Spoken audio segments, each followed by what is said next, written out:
She shouldn't have been alive that morning. Not after what Ryan did the night before. Not after the way his hand connected with her face so hard her vision went white. Not after she hit the kitchen floor and tasted blood on her tongue while he stood over her, breathing hard, telling her she made him do it. But Grace Miller was still breathing, still conscious, still trying to figure out how to survive this moment, this man, this life that had slowly turned into something she didn't recognize anymore.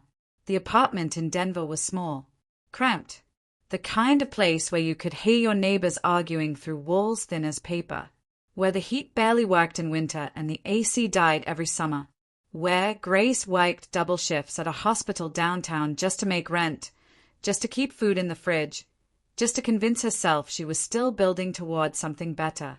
Ryan had seemed better once. Back when they met at a community college in Boulder 3 years ago. Back when he smiled easy and talked about opening a gym someday and made her feel like maybe, just maybe, someone actually saw her. But somewhere between student loans and missed opportunities and too much whiskey, he'd changed. Or maybe he'd always been this way and she just hadn't noticed. Either way, the man who slapped her last night wasn't the man she thought she knew. Her cheeks still throbbed, purple and tender. She'd covered it with makeup before her shift at the hospital, but she could feel it under the foundation, the physical proof of something she'd been denying for months. It was Tuesday morning, 7 a.m.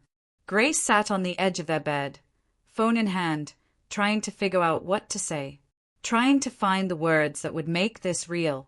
She needed to tell someone, needed to hear someone say it wasn't her fault, needed her mom to pick up the phone and tell her to come home, even though home was a trailer park in rural Wyoming and going back felt like admitting defeat. Her hands shook as she typed. Asterisk mom asterisk. Asterisk he slapped me asterisk. Asterisk I don't know what to do asterisk. She hit send before she could second-guess herself. The message went through. 3 dots appeared immediately. Grace's heart lifted. Her mom was awake. Her mom would know what to say. Her mom would. The reply came fast. Asterisk what dot asterisk? Asterisk where are you dot asterisk? Asterisk I'm coming dot asterisk. Grace blinked. Read it again. Her mom never texted like that. No punctuation. No sweetie or honey, or the usual warmth that came through even in messages. Just 3 blunt statements that felt more like orders than questions. She looked at the number. Looked again. Felt her stomach drop. It wasn't her mom's number. The last digit was off by 1. She'd mistyped. Sent the most vulnerable moment of her life to a complete stranger. Grace's breath caught. Panic flooded through her. She typed fast, fingers clumsy. Asterisk sorry wrong number asterisk. Asterisk please ignore that asterisk. Asterisk I'm so sorry asterisk. She waited. The dots appeared again. Disappeared. Appeared. Like whoever was on the other end was thinking carefully about what to say next.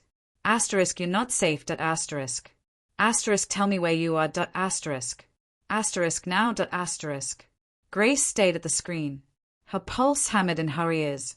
This person, this stranger, was talking to her like they had authority. Like they expected her to obey. Like they already knew more than she'd said. She should have blocked the number. Should have put the phone down and walked away. Should have called her mom's actual number and pretended this never happened. But something in those words stopped her. Something that felt less like a threat and more like a promise. Before we go on, tell us, where are you watching from? Drop it in the comments below. Grace's fingers hovered over the keyboard. She didn't know who this was. Didn't know why they cared. But in that moment, sitting in a Denver apartment with a bruise on her face and nowhere to go, she made a choice that would change everything. She typed the address, hit send, and waited. The reply came within seconds. Asterisk don't move dot asterisk. Asterisk don't let him know you texted anyone dot asterisk. Asterisk I'll be there in 20 minutes dot asterisk. 20 minutes. In Denver morning traffic. From wherever this person was. It didn't make sense. None of it made sense. Grace stood up, walked to the window, looked down at the parking lot where Ryan's truck sat covered in road salt and dents. He was still asleep in the bedroom, still drunk from last night, Still the man who'd put his hands on her and then passed out like nothing happened. She didn't know who was coming. Didn't know what would happen when they arrived. But for the first time since last night, she felt something other than fear. She felt seen. The city hummed below. Denver at dawn. The Rockies visible in the distance, snow-capped and indifferent. Grace had moved here after high school, chasing the idea of something bigger than small-town Wyoming. She'd worked as a medical assistant at Potter Hospital for 3 years, picking up shifts whenever she could, trying to save money that always seemed to disappear. Ryan had drained her, not just emotionally, financially too. Every time she got close to having a cushion, he'd need something. Truck repairs, bar tabs, rent when he came up short. She'd given and given until there was nothing left to give. And then last night happened. They'd argued about money, about her asking him to help with groceries, about the way he spent his paycheck from the construction site on anything but bills. It escalated fast. He pushed her. She pushed back. And then his hand connected with her face and the world tilted sideways. She'd locked herself in the bathroom after, sat on the cold tile floor and cried until there were no tears left. Then she'd come out, climbed into bed beside him like nothing happened, and stared at the ceiling until dawn. Now someone was coming. Grace checked the time. 15 minutes had passed. She moved to the front door, checked the locks, checked them again. Her hands wouldn't stop shaking. A car door slammed outside. She looked through the window, saw a black SUV in the parking lot. Tinted windows, Colorado plates. The kind of vehicle that didn't belong in this neighborhood. A man stepped out. Grace's breath caught. He was tall, broad-shouldered, dressed in dark clothes that looked expensive even from a distance. He moved with the kind of confidence that didn't ask for space. It took it. His face was hard to make out from the second floor, but even from here, she could feel the weight of his presence. He looked up, straight at her window, like he knew exactly where she was. Grace stepped back. Her phone buzzed. Asterisk, I'm here at asterisk. Asterisk, open the door. Asterisk. Her heart hammered. This was insane. She didn't know this man. Didn't know what he wanted. Didn't know if she was trading one danger for another. But Ryan was still asleep. And this stranger had driven across Denver at dawn because she'd sent a text meant for her mother. She unlocked the door, opened it slowly, and came face to face with Caleb Thorne. That wasn't his name yet. Not to her. Right now he was just a man standing in a narrow hallway that smelled like old carpet and other people's cooking. But the way he looked at her, steady, unflinching, like he was cataloging every detail, made her feel exposed in a way that had nothing to do with fear. His eyes went to her cheek, to the bruise she'd tried to cover. His jaw tightened. He did that. It wasn't a question. Grace nodded. Couldn't find words. Where's he? Sleeping. Her voice came out small. He doesn't know I texted anyone. Caleb stepped inside without asking. Closed the door behind him. The apartment suddenly felt smaller with him in it. He scanned the space, the cluttered kitchen, the worn furniture, the bedroom door at the end of the hall. Get your things, he said quietly. Whatever matters. You have 5 minutes. I don't, Grace started. I don't understand what's happening. He looked at her then, really looked at her, and something in his expression softened just enough that she could see the person beneath the command. You sent a text for help, he said. I'm here. That's all you need to understand right now. Grace's mind spun. This didn't make sense. People didn't just show up like this. People didn't just help strangers. Not in America. Not in Denver. Not in real life. But he was standing in her apartment. And Ryan was waking up. She heard movement from the bedroom. A groan. The creak of bed springs. Caleb heard it too. His entire demeanor shifted. The softness vanished. What replaced it was something colder. Something that made Grace's instincts scream danger even as he positioned himself between her and the bedroom door. Get your things, he repeated. Now. Grace moved, grabbed her purse, her phone charger, the jacket hanging by the door, her nursing shoes. She didn't think. just grabbed what she could reach. Ryan appeared in the hallway, shirtless, bleary-eyed, confused. Then he saw Caleb, and confusion turned to anger. Who the hell? Caleb didn't let him finish, didn't raise his voice, just spoke with the kind of quiet authority that didn't need volume. You touch her again, he said, and they won't find enough of you to fill a body bag. Ryan's face went red. He moved forward. Grace's stomach dropped.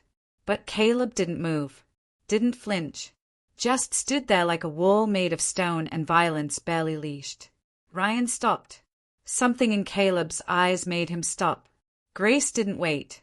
She moved past both of them, out the door, down the stairs, into the cold February morning where the black SUV waited like an escape hatch from a life that had slowly been suffocating her. Caleb followed. Calm, steady, like he did this every day. He opened the passenger door for her. She climbed in. The interior smelled like leather and expensive cologne and safety. He got in the driver's seat, started the engine, pulled out of the parking lot without looking back. Grace's hands shook in her lap. She stayed straight ahead, watched Denver slide past the windows, familiar streets suddenly looking like a city she'd never seen before. Where are we going? She finally asked. Caleb's hands were steady on the wheel.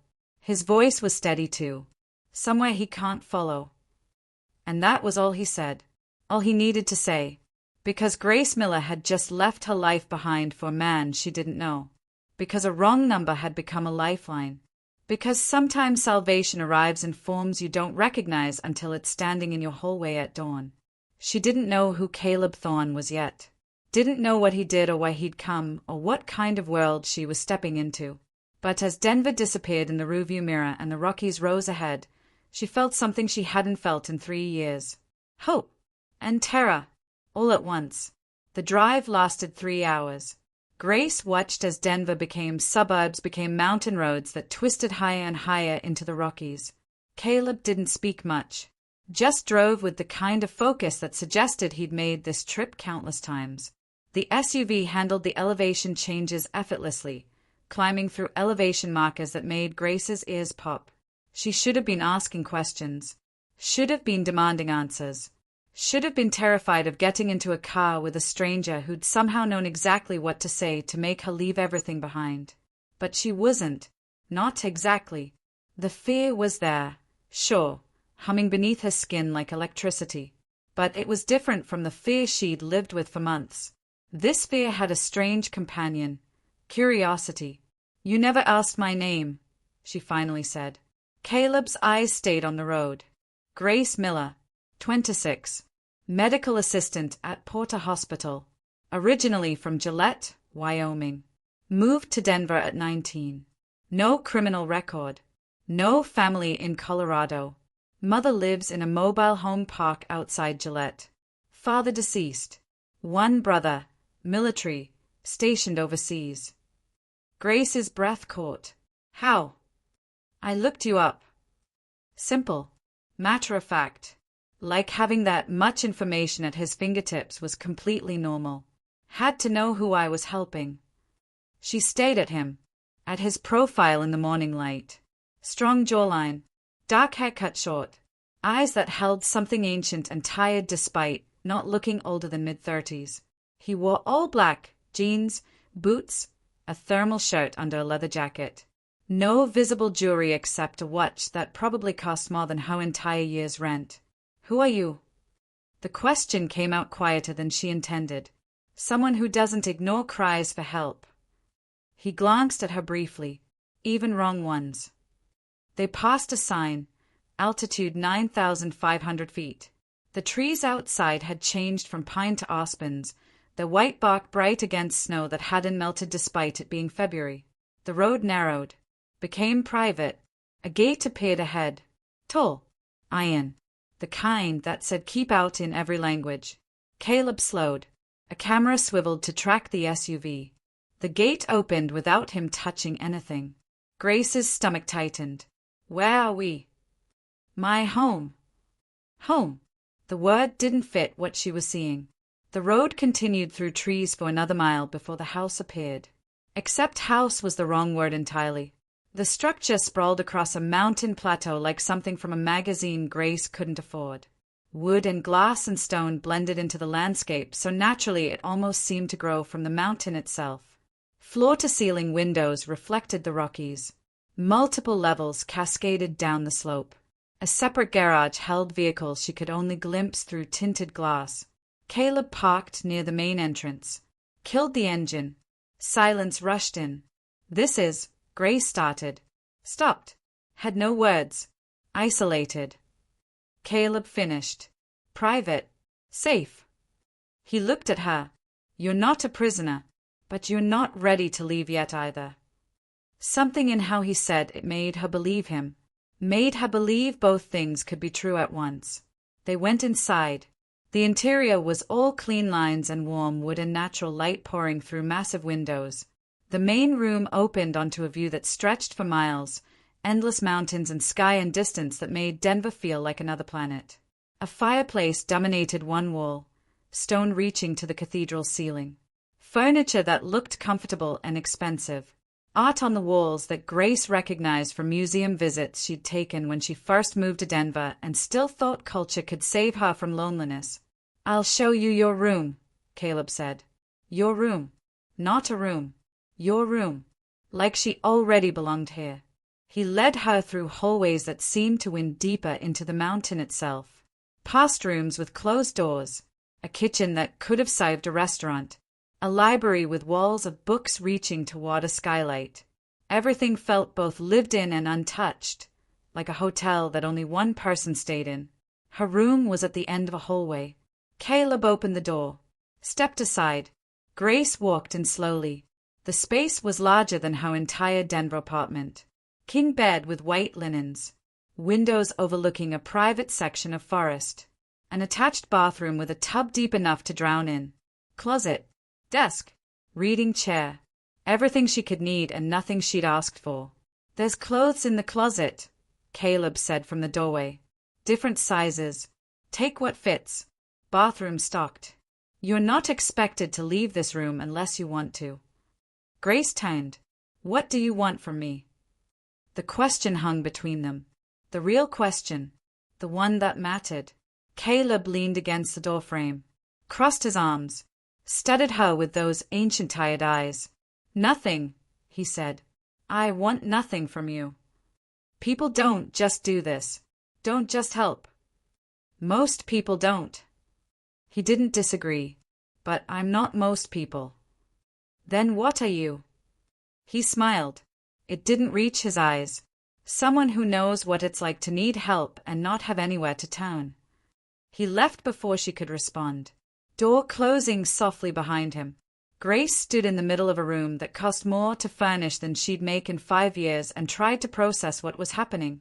She'd left her life, her apartment, her job, everything familiar.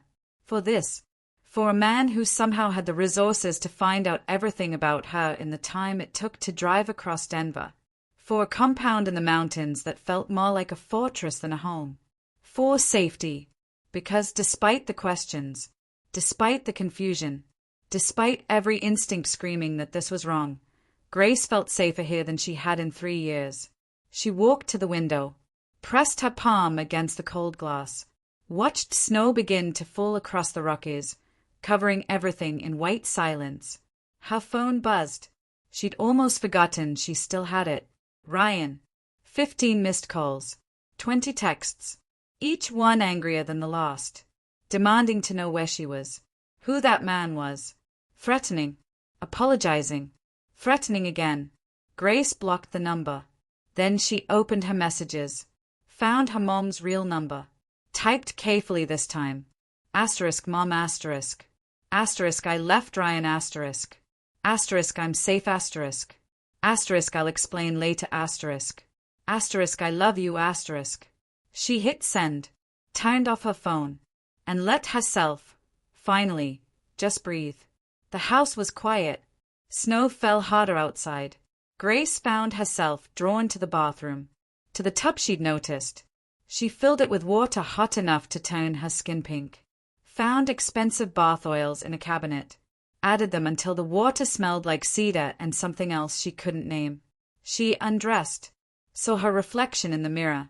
The bruise on her face looked worse in this light, purple spreading to yellow at the edges. Evidence. Proof. The physical manifestation of the moment everything changed.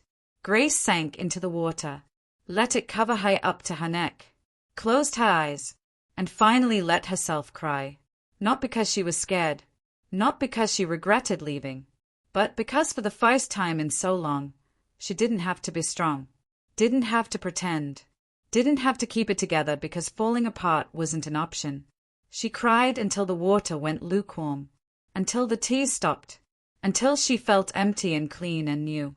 When she emerged, she found pajamas in the closet, soft cotton that fit perfectly, climbed into bed, pulled thick blankets over herself, and fell asleep to the sound of snow against glass and silence so deep it felt holy. She didn't hear Caleb walk past her door an hour later, didn't hear him pause, didn't hear the way he stood there for a long moment, listening to her breathe, making sure she was resting. Didn't hear him make a phone call from his office. Didn't hear the conversation about a man named Ryan in Denver who'd just had a very serious talk with some very serious people about what happens when you put your hands on someone you're not supposed to touch. Didn't hear Caleb tell them to make it clear, make it permanent, make it so that Ryan understood, with complete clarity, that Grace was done, and if he ever came looking for her, he wouldn't be found again. She slept through all of it, slept through the afternoon, through dinner, through the night, and when she woke, sun was streaming through windows, turning snow-covered mountains gold and white and beautiful. She was in the Rockies, in a stranger's fortress, in a life she didn't understand yet. But she was alive, and safe, and that was enough for now. Grace found her way to the kitchen by following the smell of coffee. Caleb was there, cooking, eggs and toast and bacon. He glanced up when she entered. Morning. Morning. She hesitated. You cook? I live alone. Options will learn or starve. He gestured to the counter. Sit. Eat. She did. Watched him work. Efficient. Practiced. Like everything else he did. He plated food. Slid it across to her. Poured coffee. Sat across from her with his own plate. They ate in silence for a while. Comfortable. Strange. Like they'd done this before. What happens now? Grace finally asked. Caleb set down his fork. That's up to you. I don't understand what you want from me. I told you. Nothing. Then why help? He was quiet for a long moment. When he spoke, his voice carried something heavier than words. Because 5 years ago, someone I cared about sent a text asking for help, and I didn't get there in time. He met her eyes. So when I got yours, even by accident, I wasn't going to make that mistake twice. Grace felt something crack open in her chest. What happened? She died. Simple. Final. And the man who killed her walked free because she didn't have proof, didn't have witnesses, didn't have anyone who believed her until it was too late. I'm sorry. Don't be. Just be alive. That's enough. If this story has already found a place in your heart, don't forget to like, comment, subscribe, and check the description box below for more stories that stay long after they end. Grace looked down at her plate, at food she hadn't had to pay for, in a house she hadn't had to iron, with a man who'd saved her for no reason except that he could. I need to call work, she said quietly. I missed my shift yesterday. Already done. Told them you had a family emergency. Took a leave of absence.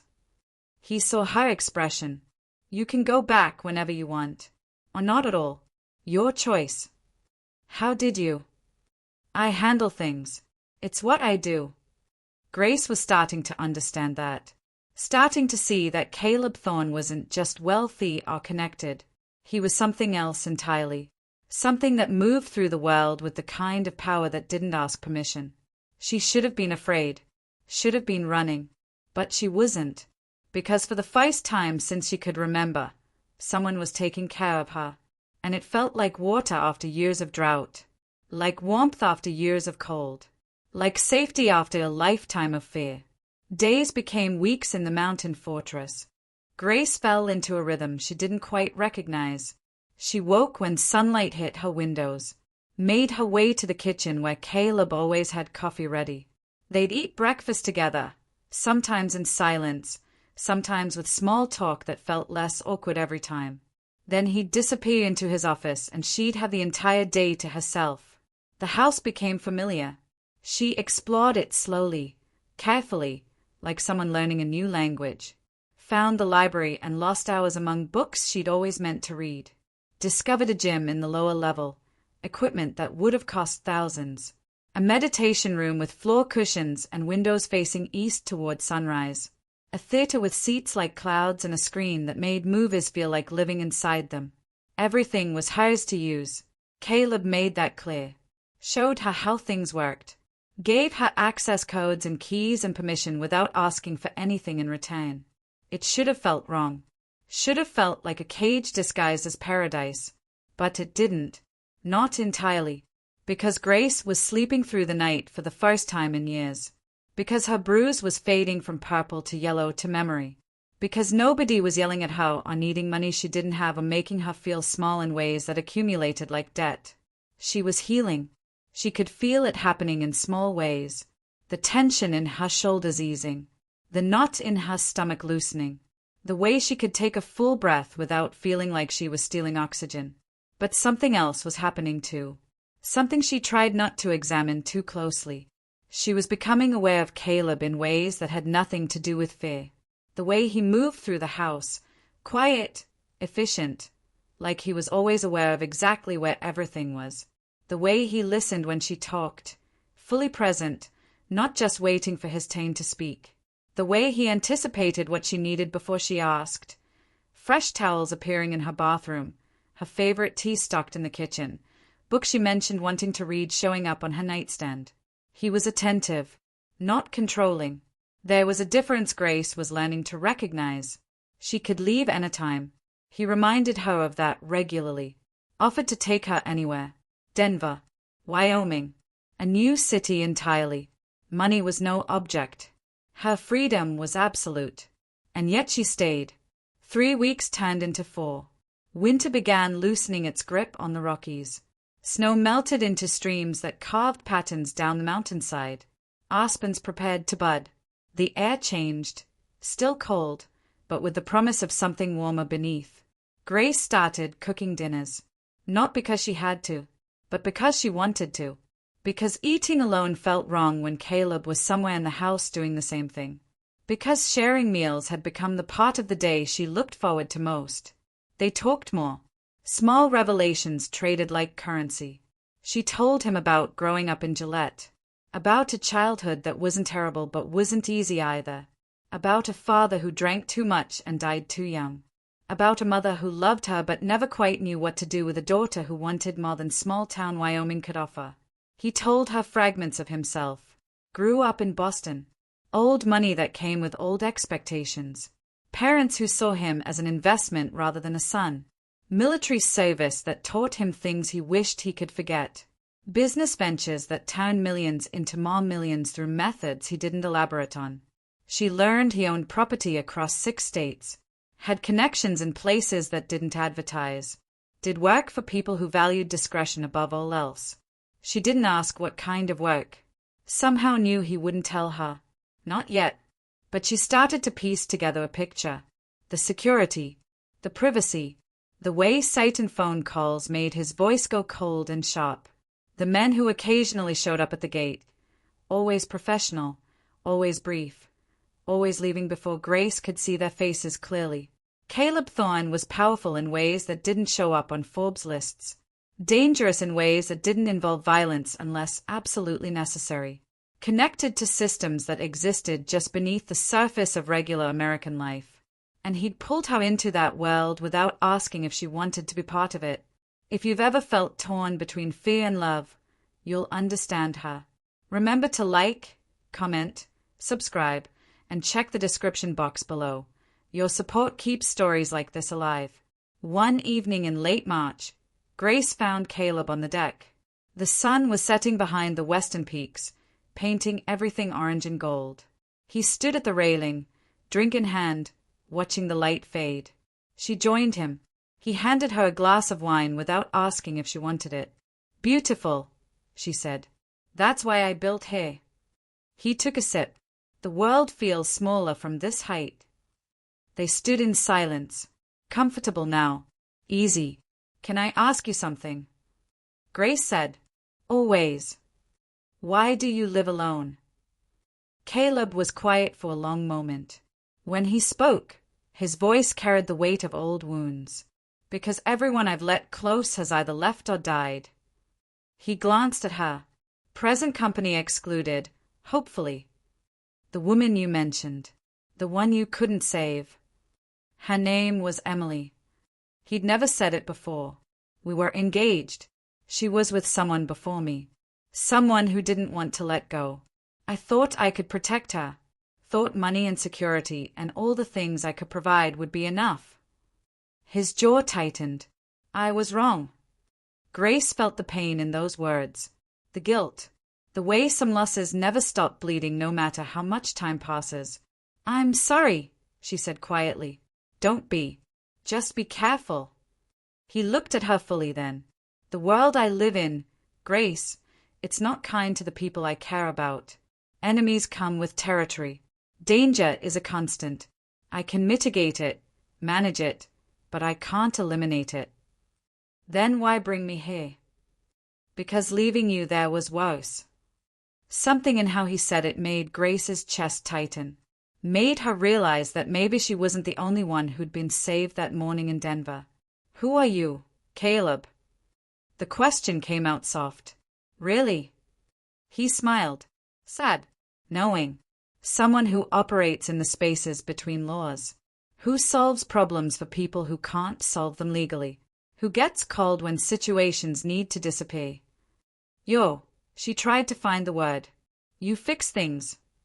In a manner of speaking. "Is that legal?" "Sometimes." He didn't elaborate. Grace should have been horrified. Should have been demanding to leave. Should have been putting distance between herself and a man who just admitted to operating outside the law.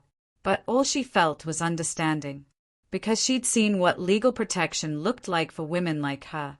Restraining orders that weren't worth the paper they were printed on. Police who told you to call back if things got worse. A system designed to react after damage, never prevent it. Caleb had prevented it. Had stepped in when no one else would. Had made her safe when safety seemed impossible. "Thank you," she said, "for everything." He turned to face her. They were close. Closer than they'd been before. She could smell his cologne. Could see the tiny scar above his left eyebrow. Could feel the warmth radiating from him despite the cold mountain air. "You don't owe me anything," he said. "I know." Grace's heart hammered. "But I want to give you something anyway." She didn't think. Didn't plan. Just leaned forward and kissed him. Soft. Brief. A thank you and a question wrapped in one gesture.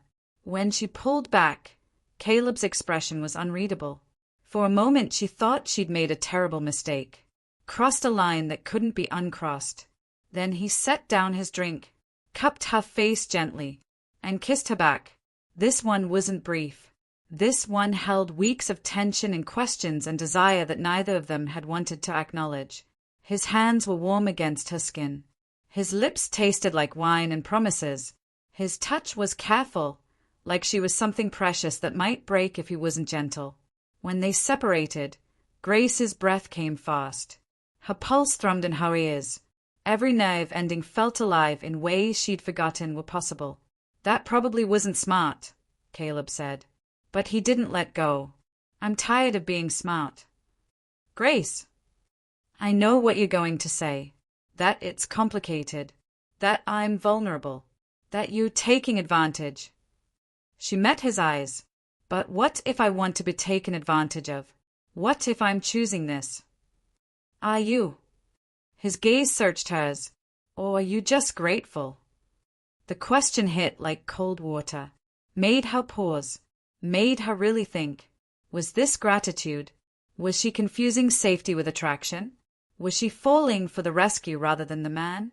Grace took a step back, put space between them, wrapped her arms around herself against the cold. I don't know, she admitted. Maybe. Probably. I'm not, she struggled for words. I'm not healed yet. I'm not whole. And you're right. This is complicated. Caleb nodded, picked up his drink, looked back at the sunset. When you figure it out, he said quietly, let me know. They stayed on the deck until the sun disappeared and stars emerged in the thin mountain air. Didn't touch again, didn't kiss again, but something between them had shifted, had become charged with possibility and danger in equal measure. That night, Grace lay in bed and thought about what she wanted, really wanted, not what made sense, not what was smart, not what would keep her safe, but what would make her feel alive. And the answer scared her more than anything Ryan had ever done, because she wanted Caleb, wanted to know if his careful control extended to other areas, wanted to explore the darkness she sensed beneath his composed exterior, wanted to stop being grateful and start being desired. But desire was dangerous. Desire made you vulnerable. Desire gave someone power to hurt you. And Grace had just escaped one cage. She wasn't sure she was ready to risk another, even if this one came wrapped in luxury and safety and a man whose eyes held ghosts he wouldn't name. April brought rain to the Rockies. Grace watched it from the library windows, drumming against glass in rhythms that matched her restless mood. 3 days since the kiss. 3 days of Caleb being perfectly cordial and perfectly distant. 3 days of Grace second-guessing everything. She'd been in the fortress for 6 weeks now.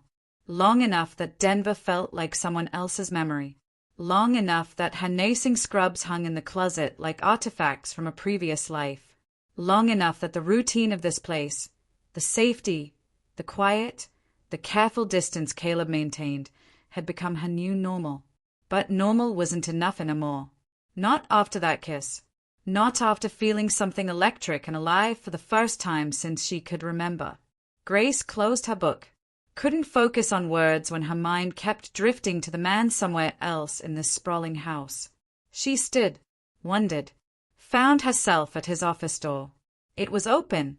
He sat at a massive desk, multiple monitors displaying information she couldn't fully process from the doorway.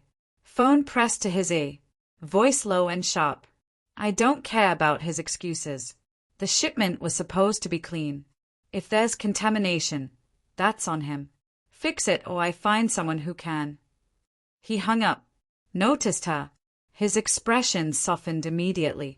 Grace. Sorry, didn't mean to interrupt. You're not. He gestured her in. Just dealing with incompetent people. Common problem. She entered, looked at the monitors, saw what looked like shipping manifests, GPS coordinates, financial records. Nothing that made immediate sense, but everything that suggested complexity. What do you do, exactly? She asked. Caleb leaned back in his chair, studied her. How much do you want to know? Everything. He smiled slightly. Careful what you wish for. But he told her anyway, explained that he facilitated transactions between parties who couldn't interact directly. Managed supply chains for goods that existed in legal gray areas, provided security for people who needed problems to vanish, operated businesses that generated legitimate income while laundering less legitimate revenue. He spoke factually, clinical, like describing any other job. Grace listened, processed, understood that Caleb Thorne was, in the simplest terms, a criminal, a sophisticated one, a careful one, but a criminal nonetheless. And you telling me this because? She asked when he finished. Because you asked. Because you deserve honesty. He paused. Because if you're staying, you should know what world you're in. If I'm staying. She repeated the words. Am I? Are you? Grace crossed her arms. You keep answering my questions with questions. Because I want you to choose. Really choose. Not because you're afraid or grateful or running, but because you want to be here. What if I don't know what I want? Caleb stood, walked around the desk, stopped a few feet from her, close enough to touch but not touching. Then figure it out, he said gently. Take all the time you need. This isn't a trial. You're not on a clock. I'm not keeping score. Grace felt tears prick her eyes, not from sadness, from something else, from being seen in ways she'd forgotten were possible. I kissed you, she said, and you've been avoiding me ever since. I've been giving you space. What if I don't want space? Then what do you want? The question hung there, demanding honesty, demanding vulnerability. Grace took a breath. I want to stop feeling like a victim. I want to stop being the person who needs saving. She met his eyes. I want you to see me as something other than damaged. Caleb's expression shifted. Something dark and hungry flickered across his face before he controlled it. I've never seen you as damaged, he said quietly. I've seen you as surviving, as adapting, as brave enough to leave a situation that was killing you slowly. Then why the distance? Because I'm trying to be ethical about this. He almost laughed, which is absurd considering everything else I do. But with you, Grace, I don't want to take advantage. Don't want to pressure you. Don't want you waking up 6 months from now and realizing you confused safety with affection. And if it's not confusion, then we have time to figure that out. If your heart's racing too, take a breath, and don't forget to like, comment, subscribe, and check the description box below for more unforgettable love stories. Grace stepped closer, close enough that her chest almost touched his. She could feel the heat radiating from him, could see his pulse jumping in his neck. I'm tired of time, she said. I'm tired of being careful. I'm tired of thinking everything through. Grace. She kissed him again, harder this time, more certain. Poured 6 weeks of tension and confusion and desire into the contact. Caleb went still for 1 heartbeat, 2. Then something broke in him. He pulled her closer, kissed her back with an intensity that stole her breath. His hands tangled in her hair. Her back hit the desk. Papers scattered. It was messy, desperate. Months of careful distance collapsing in seconds. When they broke apart, both breathing hard, Caleb rested his forehead against hers. This is a terrible idea, he murmured. Probably. I'm not a good man, Grace. I don't want a good man. I want you. Something in his eyes went molten. You sure about that? No. She kissed him again. But I'm doing it anyway. They stayed in his office until the rain stopped. Didn't talk much. Didn't need to. Just existed in proximity, in touch, in the space between safety and danger that felt like the only honest place Grace had been in years. Later, they made dinner together.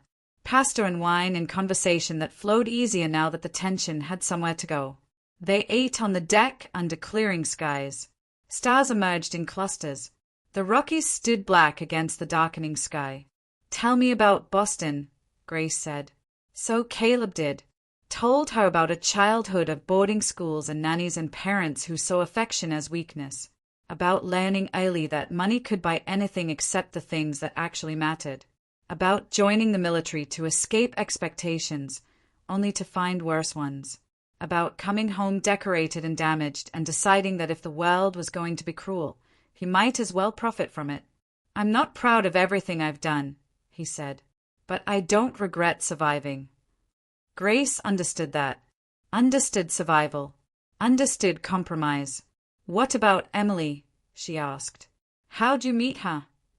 Caleb's expression shifted, became more guarded. At a charity event in Denver. 5 years ago. She was a journalist, investigating trafficking rings in the Southwest. He paused. I was tangentially connected to one of the organizations she was investigating. Connected how? I'd provided security for some shipments. Didn't know what was being moved. Should have known. That's on me. He took a drink. She figured out my involvement. Confronted me. I came clean. Told her everything. She saw me as a source rather than a criminal. We fell in love in the middle of her investigation. What happened? She published. Named names. Made enemies. One of them was her ex. Turned out he was deeper in the organization than anyone knew. I tried to protect her. Put her in a safe house. Had security. Did everything right. His voice went flat. He got to her anyway. Made it look like suicide. No evidence. No witnesses. Nothing that would stick in court. Grace felt the weight of that loss. The guilt he carried. The way it shaped everything he did now. I'm sorry, she said. Me too. He looked at her. Which is why I need you to understand. Being close to me comes with risk. Real risk.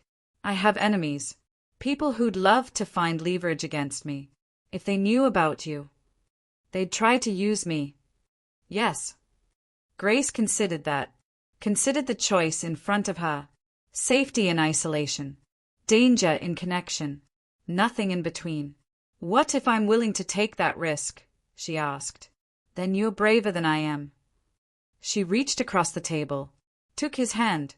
Felt calluses and strength and years of violence barely contained. Or maybe I'm just tired of letting fear make my decisions. They stayed on the deck until midnight. Until cold drove them inside. Grace went to her room. Showered. Changed into sleep clothes. Lay in bed staring at the ceiling. An hour passed. She couldn't sleep. Too wired. Too aware of Caleb somewhere in the house. Too aware of the line they'd crossed and couldn't uncross. She got up. Walked barefoot through dark hallways. Found his bedroom door. Stood outside it for a long moment. Then knocked. Soft. Come in. She opened the door. He was awake. Reading in bed. Set the book aside when he saw her. Can't sleep? He asked. No. She hesitated. Can I stay here? Caleb studied her. You sure? I don't want to be alone tonight. He pulled back the covers. She climbed in. The bed was massive. The sheets were soft. He was warm beside her. They didn't touch beyond proximity. Didn't kiss. Didn't do anything except exist in the same space. But it was enough. More than enough. Grace fell asleep listening to his breathing. Feeling safer than she had any right to feel. Knowing that tomorrow would bring complications and questions and all the messy reality of what they were becoming. But tonight, she didn't care. Tonight, she just wanted to feel human again. And she did. May arrived with wildflowers covering the mountain meadows in purple and yellow. Grace woke in Caleb's bed more mornings than not. They'd fallen into something that wasn't quite relationship but wasn't just protection either. Something undefined. Something that lived in the space between safety and desire, between gratitude and genuine affection. She was beginning to understand the difference. Beginning to recognize when her heart raced because of Caleb himself. The way he looked at her, the way his hands felt careful and certain, the way he listened like her words were the only sound in the world, versus when it raced because he represented freedom from Ryan, from Denver, from everything that had hurt her. The distinction mattered. Grace knew it mattered. But knowing didn't stop her from wanting him. Didn't stop her from choosing his room over hers. Didn't stop her from learning the landscape of his body the way she'd learned the landscape of the house, slowly, carefully, with reverence for complexity. They talked more than they touched. Caleb seemed determined to maintain some measure of restraint, like he was trying to prove to both of them that this wasn't just physical, that she wasn't just a project, that he wasn't taking advantage of her vulnerability. Grace appreciated it, even when it frustrated her, even when she wanted to stop talking and just feel something uncomplicated for once. Tell me about your brother, Caleb said one morning over coffee. Grace wrapped her hands around her mug.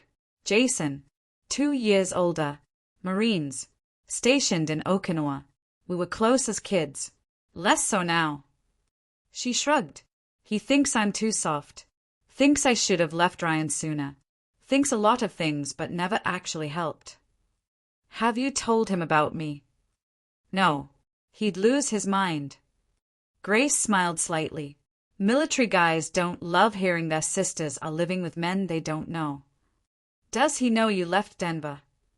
I told him I took a leave from work, dealing with personal stuff. He didn't push. Caleb was quiet for a moment. You should talk to him. To your mom too.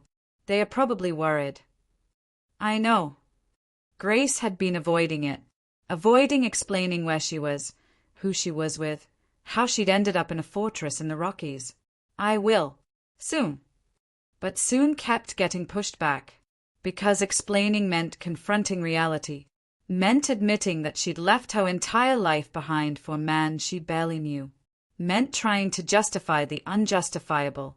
The first crack appeared on a Thursday. Grace was in the kitchen when Caleb's phone rang. She heard his voice go cold from his office.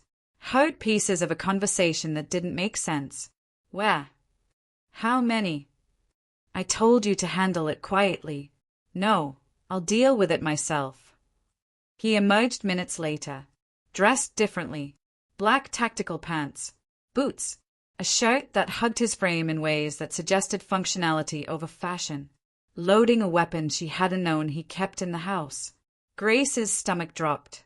What's happening? Problem in Denver. I need to handle it. He checked the magazine. I'll be back by morning. What kind of problem?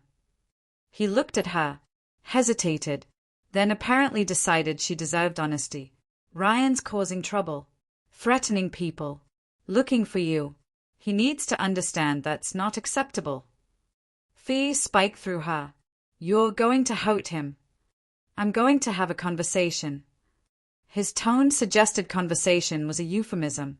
Caleb. He put his hands on you, threatened you, is now threatening others trying to find you. He was calm, matter of fact. That ends today. Grace felt sick, felt complicit, felt like she'd set something in motion she couldn't stop. I don't want you to do something you'll regret because of me. I won't regret this. He cupped her face gently. Here's a problem. I solve problems. That's what I do. Please don't hurt him. Caleb's expression softened. I'll be as gentle as the situation allows. He left. Grace spent the day watching the driveway, pacing, unable to focus on anything, imagining scenarios, imagining violence, imagining Caleb becoming someone she didn't recognize. He returned near midnight, clothes clean, no visible blood, but something in his eyes was harder than when he'd left. It's handled, was all he said. Grace didn't push, didn't ask for details. Part of her didn't want to know. But that night, lying next to him, she realized something fundamental. Caleb wasn't just protective, he was dangerous, and loving him meant accepting that danger as part of the package.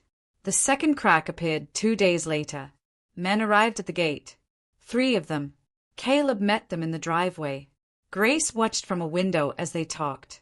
Saw money exchange hands. Saw something else, a package wrapped in plastic, transferred to Caleb's vehicle. She didn't ask about it, but the question sat between them like furniture. That evening, Grace made dinner. Caleb opened wine. They sat on the deck watching the sun set behind peaks still holding snow at the highest elevations. What was in the package? Grace asked quietly. Caleb didn't pretend not to know what she meant. Product. Needs to be moved to Seattle. I'm facilitating. What kind of product? He looked at her. Do you want specifics? Or are you asking because you think you should ask? Grace considered. Both. Pharmaceuticals. Legal in some states. Not in others. I'm helping them cross state lines discreetly. He took a drink. It's relatively harmless in the scope of what I handle. And the not harmless stuff. I don't deal hard drugs. Don't deal weapons to anyone I don't trust. Don't facilitate human trafficking. Ever. His voice went sharp on that last one.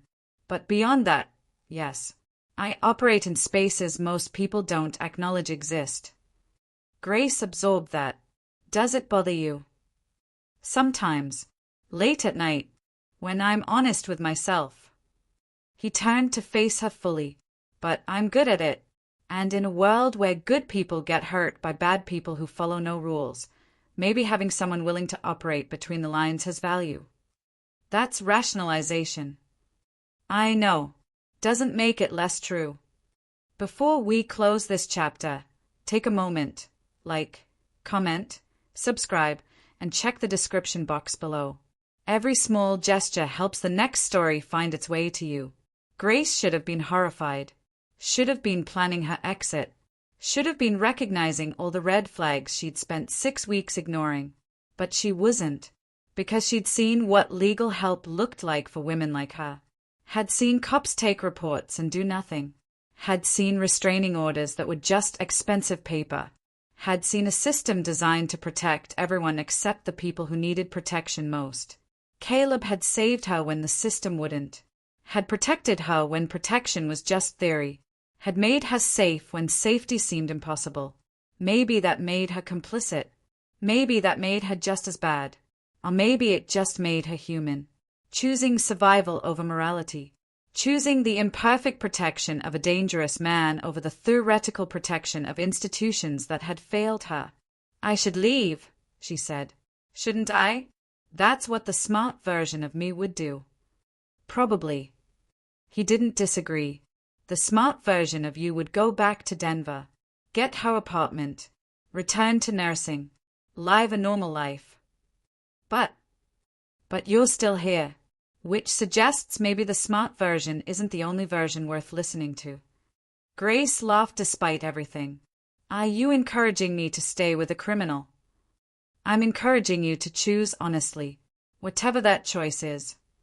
She was quiet for a long time, watching mountains fade into darkness, watching stars emerge, watching the world become simple again, just light and dark, no shades between. I want to stay, she finally said. At least for now. At least until I figure out who I am without Faye. Caleb nodded, didn't smile, didn't celebrate, just accepted, then stay. But Grace, he waited until she looked at him. The moment you want to leave, you tell me. No questions, no guilt. I'll take you anywhere you want to go. Promise. Promise. They went inside, made love slowly, carefully, like they were both trying to memorize the moment. Like they both knew this fragile thing they were building could shatter at any second. Afterward, Grace lay in the dark listening to Caleb breathe beside her. Thought about choices, about morality, about the distance between who she'd been raised to be and who she was becoming. Her mother had raised her to follow rules, to trust authority, to believe the system protected people like them. But the system had failed her, had left her bleeding on a kitchen floor in Denver while Ryan slept off his anger, had told her to document everything while offering no real protection, had made her feel like her pain was just paperwork. Caleb hadn't asked for documentation, hadn't made her prove she deserved help, had just shown up, had just saved her, had just made the problem go away.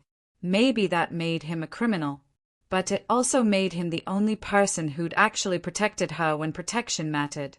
Grace didn't know if that was love or just gratitude wearing love's mask, but she knew she wasn't ready to leave yet, wasn't ready to face the world alone, wasn't ready to be the person she'd been before that wrong number changed everything. So she stayed, in the fortress, in his bed, in the beautiful, dangerous space between safety and something that felt almost like freedom, and told herself that tomorrow she'd figure out the difference. Tomorrow. June brought heat to the Rockies. Grace woke early to Caleb's phone ringing, the kind of ring that suggested emergency.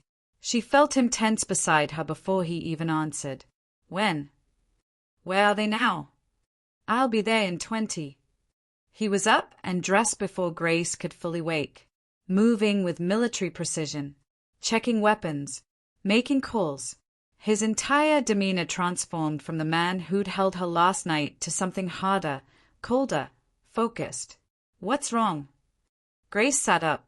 Situation in town. I need to handle it. He was at the door. Stopped.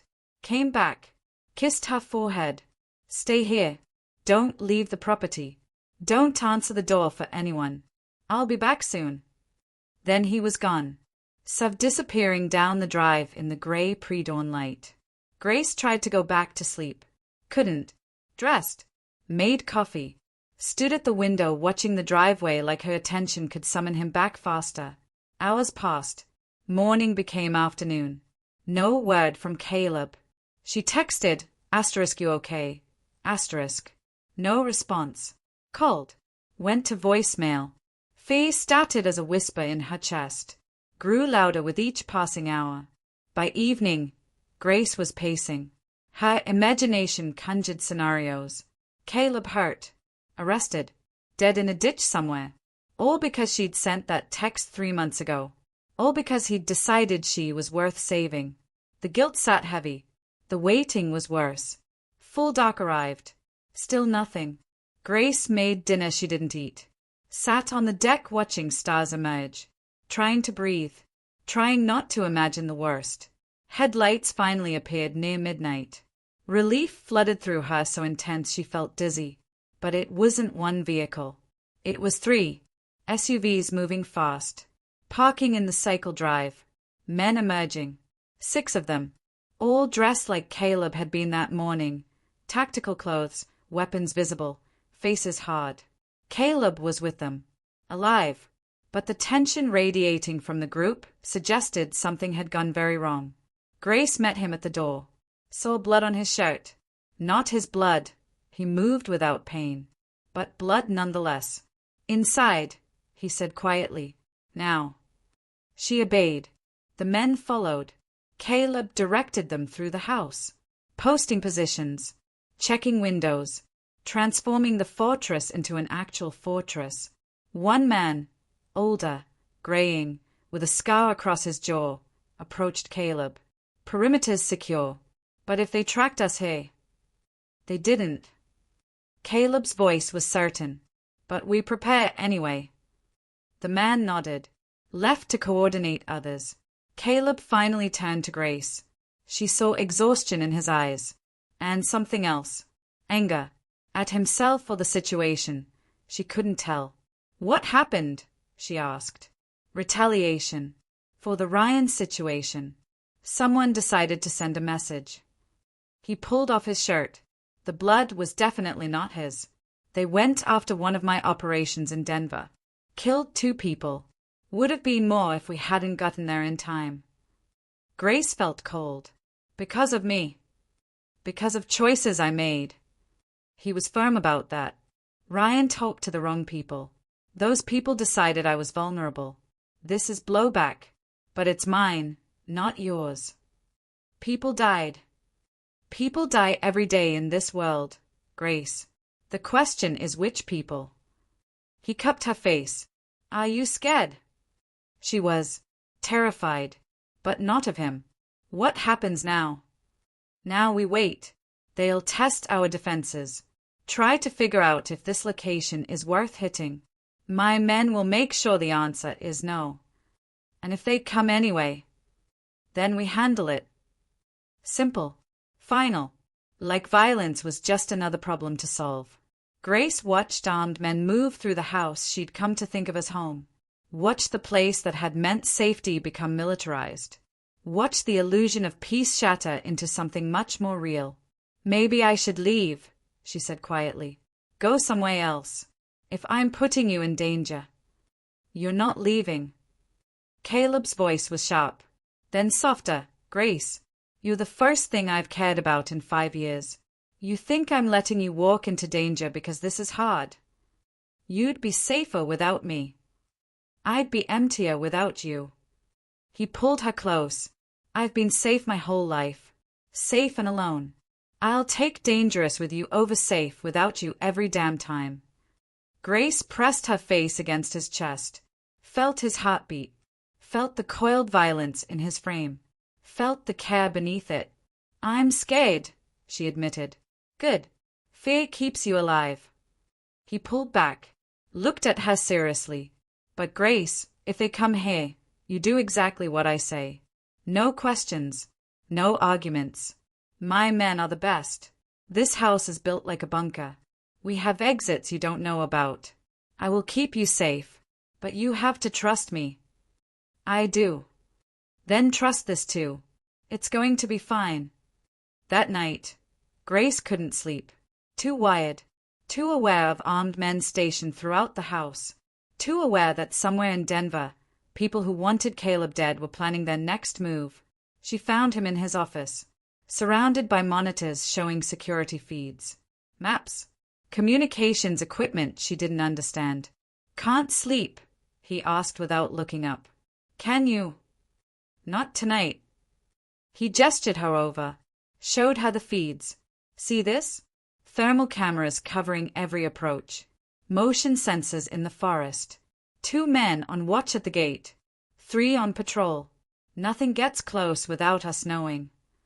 Grace studied the screens, saw green shapes moving through darkness, saw the technology keeping them safe, saw the price of being protected. "How long do we have to live like this?" she asked. "Until they decide it's not worth it. Or until I decide to end it permanently." "What does that mean?" Caleb's expression went cold. "It means I find whoever gave the order. Make an example. Remind everyone why you don't come after me." "That's just more violence." "Yes." He didn't apologize for it, but it's violence that ends things. Better a strong message once than constant fear forever. Grace wanted to argue, wanted to say there had to be another way, but she'd lived in a world that believed in another way, believed in courts and law and peaceful resolution, and that world had left her bleeding. Maybe Caleb's world was more honest, more brutal, but also more effective. "When?" she asked. "Soon. Few days. Let them make their move first. Then we respond." He pulled her into his lap. "But tonight, we're safe. Tonight, you can breathe." She rested against him, tried to believe it, tried to quiet the fear humming beneath her skin. Caleb's phone buzzed. He checked it. His jaw tightened. "What?" Grace asked. "They found your mom's address." The world stopped. What does that mean? But Grace already knew. Already felt the ice water fear flooding through her. "It means they are looking for leverage. Means they know you matter to me." Caleb was already moving, making calls. "Don't panic. I'm handling it. My mom is about to have the best security team in Wyoming protecting her. She won't even know they are there. But Grace, she's not touchable. Not now. Not ever." Grace felt sick, felt responsible, felt like every choice she'd made since February was leading to this moment. Her mother in danger because Grace had texted the wrong number, because Grace had stayed, because Grace had chosen this life.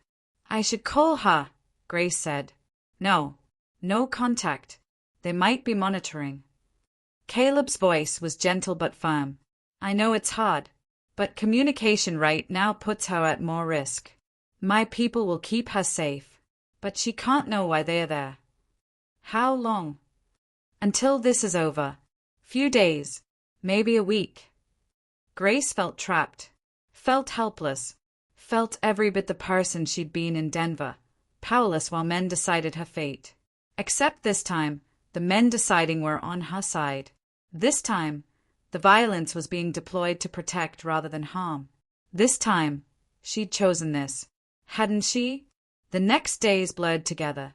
Grace stayed in the house while armed men patrolled outside, watched security feeds with Caleb, tried to remain calm while her mother's face haunted every thought.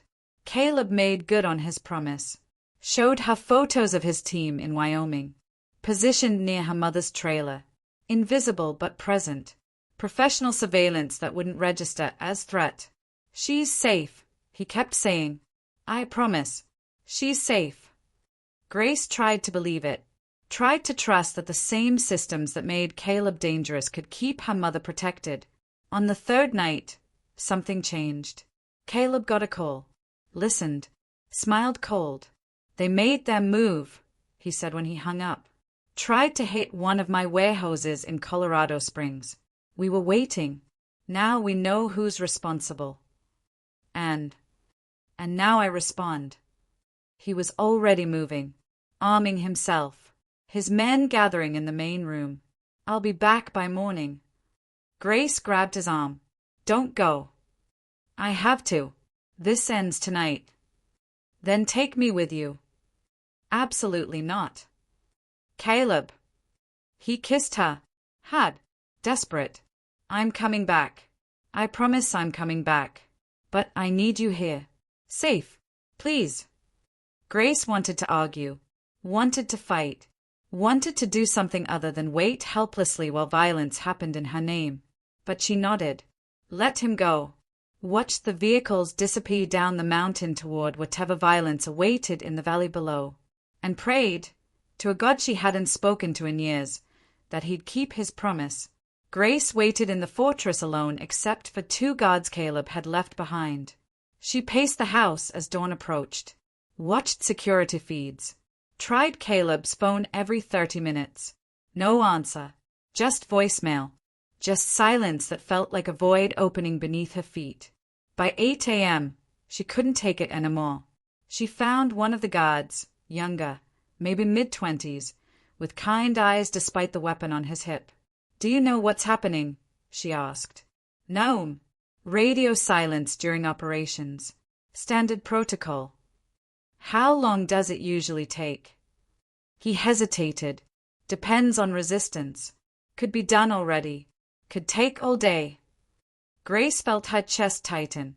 Has anyone ever? She couldn't finish. But he understood. Mr. Thorne's been doing this a long time. He's smart. Careful. He'll come back. The confidence in his voice helped. Not enough, but some. Grace made coffee she didn't drink. Tried to read. Tried to distract herself. Failed at everything except anxiety. Noon came and went. Still nothing. By 2 p.m., one of the guards got a call. Grace watched his face change. Watched him look at her. Watched something like relief cross his features. They are coming back, he said. ETA 30 minutes.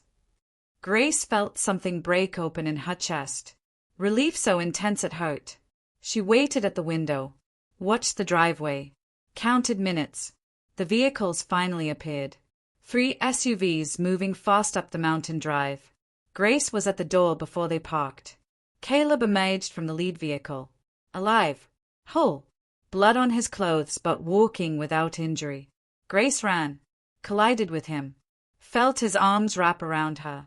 Felt solid and real and safe. I'm okay, he murmured against her hair. I'm okay. She pulled back.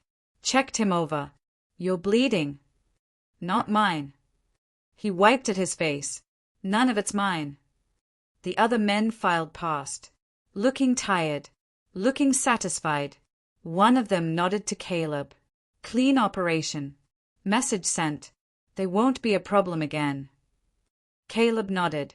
Dismissed everyone. Pulled Grace inside. What happened? She asked when they were alone. Caleb stripped off his tactical gear. His shirt. Stood in just jeans and boots. We found the man who ordered the hit. Had a conversation. He understood his mistake. Is he? Alive. Barely. But alive. Caleb's voice was flat. He'll spend the rest of his life wishing he wasn't. But his breathing. Grace should have been horrified. Should have been demanding details. Should have been asking what conversation meant. But all she felt was relief. Relief that Caleb was home.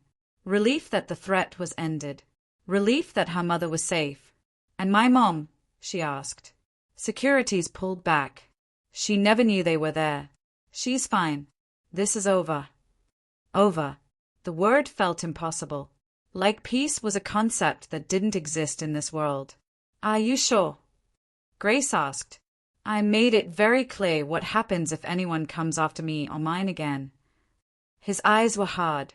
Word will spread. We're done. Grace believed him. Believed in the violence he'd deployed. Believed in the protection he'd secured. And hated herself a little for believing. Caleb showered. Changed. Emerged looking more like himself. The man she knew rather than the weapon he became. They sat on the deck. Watched afternoon become evening. Didn't talk much. Just existed in the relief of survival. I need to tell you something, Caleb finally said. Grace's stomach tightened. Okay. This life, what we do, how we live, it doesn't get easier. Today was extreme. But problems come up. Threats emerge. Violence is always an option I have to consider. He took her hand. I can't promise you peace. Can't promise you normal. Can only promise I'll keep you safe and honest with you. I know. Do you? Because Grace, you could leave. I'd set you up anywhere. New identity if needed. Money. Protection. You could have a normal life. I don't want normal. The words came out more certain than she felt. I want this. Want you. Even knowing what it means. Why? The question demanded honesty. Demanded vulnerability. Grace thought about it. Really thought. Because you're the first person who ever protected me without asking what I'd give in return. Because you see me as worth saving. Because, she met his eyes. Because I love you. And I know that's probably just gratitude or trauma bonding or whatever psychology calls it. But it feels real. And I'm choosing to believe it is. Caleb's expression shifted. Something vulnerable breaking through the control. I love you too, he said quietly. Have since that first morning. Since you opened your door looking terrified but brave. Since you trusted me when you had every reason not to. They kissed. Soft. Then harder. Then urgent. Like they were trying to prove to each other that they were alive. That they'd survived. That love could exist even here. Even now. Even in the space between violence and safety. That night, they made love with desperation and tenderness intertwined. Like every touch was both claiming and releasing. Like they were both trying to hold onto something fragile in a world designed to break beautiful things. Afterward, Grace lay in the dark listening to Caleb's heartbeat slow. Thought about choices. About consequences. About the life she was building in the ruins of who she used to be. She'd come to the Rockies running from one kind of danger. Had found safety with another kind entirely. Had traded vulnerability for protection. Had chosen a dangerous man over a dangerous situation. And she didn't regret it. Couldn't regret it. Because for the first time in her adult life, Grace felt like someone saw her clearly and still chose to stay. Still chose to fight. Still chose to love her despite, or maybe because of, all her damage. Morning came with sunshine and birdsong. Grace woke alone. Found Caleb in the kitchen making breakfast. Morning, he said. Morning. They fell into their routine. Coffee. Food. Easy silence. Like yesterday's violence was already fading into memory. Grace's phone buzzed. A text from her mom. The first communication in weeks. Asterisk, haven't heard from you. Everything okay? Asterisk. Grace looked at Caleb. He nodded. She typed, asterisk, I'm good. Really good. Met someone. I'll explain soon. Love you. Asterisk. The response came fast. Asterisk, you sound happy. About time. Asterisk. And Grace realized her mother was right. She was happy. Despite everything. Despite the violence and fear and moral compromise. She was happy. What now? She asked Caleb. Now we live. Build something. Figure out what this is. He pulled her close. Now we stop running and start choosing. Grace leaned into him. Into safety. Into danger. Into love that existed in the spaces between all her former certainties. Outside, the Rockies stood eternal and indifferent. Inside, two damaged people tried to build something worth protecting. It wasn't perfect. Wasn't safe. Wasn't the life Grace had imagined for herself back in Wyoming when she was young and believed fairy tales. But it was hers. Chosen. Real. And that was enough. Summer deepened across the Rockies. Grace had been in the fortress for 5 months when she finally made the call. She stood on the deck, phone in hand, watching afternoon thunderheads build over the peaks. Caleb was inside working. The house was quiet. The world felt poised on the edge of something. She dialed. Waited. Her mother answered on the second ring. Grace. Hi, Mom. Lord, honey, I've been worried. You keep saying you're fine, but you won't tell me anything. Grace took a breath. I know. I'm sorry. I needed time to figure some things out. Where are you? Colorado. In the mountains. With someone. A pause. Grace could hear her mother's concern crackling across the line. What kind of someone? The kind who saved me when I needed saving. Another pause. Longer. From that boyfriend. The one you wouldn't talk about. Yeah. From Ryan. From a lot of things. Her mother's voice softened. Are you safe? I am. Safer than I've been in years. Are you happy? The question hit deeper than expected. Grace looked back at the house. At the life she'd built here. At the man who'd given her space to heal even while offering himself as shelter. I'm getting there, Grace said honestly. It's complicated, but I'm getting there. They talked for an hour. Grace explained what she could without explaining everything. Mentioned Caleb. Mentioned safety. Mentioned that she was figuring out who she was when she wasn't scared all the time. Her mother listened. Asked questions. Finally said, I don't understand everything. But you sound different. Stronger. I am. Then that's enough for me. But Grace, her voice went serious. If you ever need to come home, you come home. No questions. No judgment. I know. Thank you. After they hung up, Grace stood in the mountain silence. Felt something settle in her chest. Like making contact with her past had given her permission to move forward into her future. Caleb found her there. Wrapped arms around her from behind. How'd it go? Good. She doesn't understand, but she's trying. That's all we can ask. Grace turned in his arms. I've been thinking. Dangerous. She smiled. I want to go back to nursing. Not Porter Hospital, but something. I need to work. Need purpose beyond just existing here. Caleb studied her. You're sure? I'm sure. I love this place. Love you. But I can't just be someone you protect. I need to be someone who does things. Okay.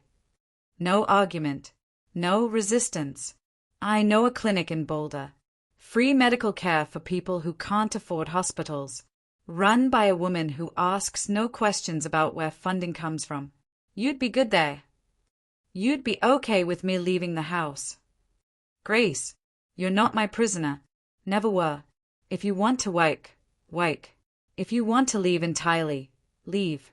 I want you here because you choose to be. Not because you're trapped. She kissed him. Grateful. In love. Still figuring out which emotion was which. I choose to be here, she said. But I need to be more than just here. Then that's what you'll be. The clinic job started in August. 3 days a week. Helping people who fell through the cracks of American healthcare.